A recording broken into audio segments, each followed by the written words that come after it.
The village of Bedar was at the centre of the fire. The hills around it are scorched black and in some places still burning. The roads we drove on to get there were death traps a few nights ago. People were burnt in their cars trying to escape and trapped in the dry riverbeds as they desperately tried to find a safe passage out. Firefighters worked through the night to contain it. The wind dropped, giving them a chance.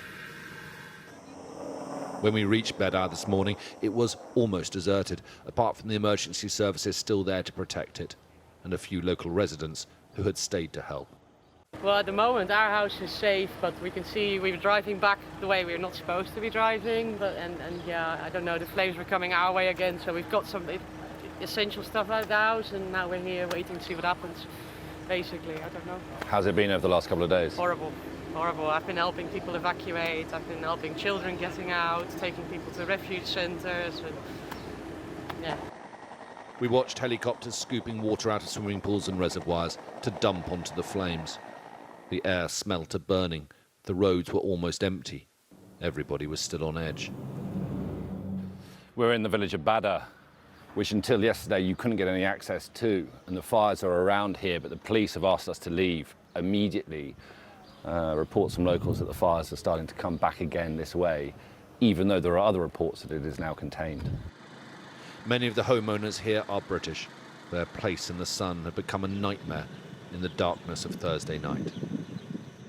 This is in the sort of valleys just below the village of Toure, and most of the land is now charred black. Interestingly, a lot of the houses look as though they're pretty much untouched, and that was the advice from the authorities, is shelter in place.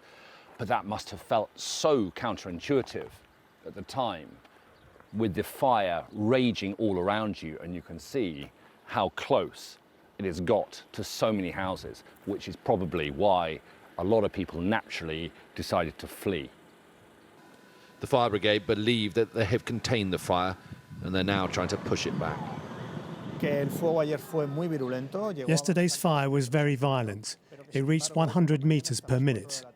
However, today from morning until 4 p.m, we have had weather conditions that have made it possible to turn the fight against the fire, and instead of defending ourselves, to attack it and start working to stabilise in the next few hours.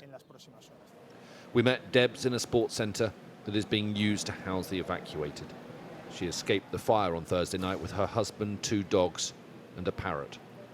We live on the campsite at Los Galados, and on Thursday we saw the fire start around about 4 o'clock in the afternoon. We saw the smoke as we were coming back home, and then later on that evening they came around the campsite and said we had to leave. It was frightening to see the flames up on the hill, so we decided to just go down the road and stay in the car, which is what we did. We had the aircon running all night for the dogs to keep them cool. 6,500 hectares have been burnt. This has been one of the worst fires in Spanish history. The dead are still being identified, and some are still missing. Bedar's hell is not yet over. Alistair Bunkle, Sky News, in southeastern Spain.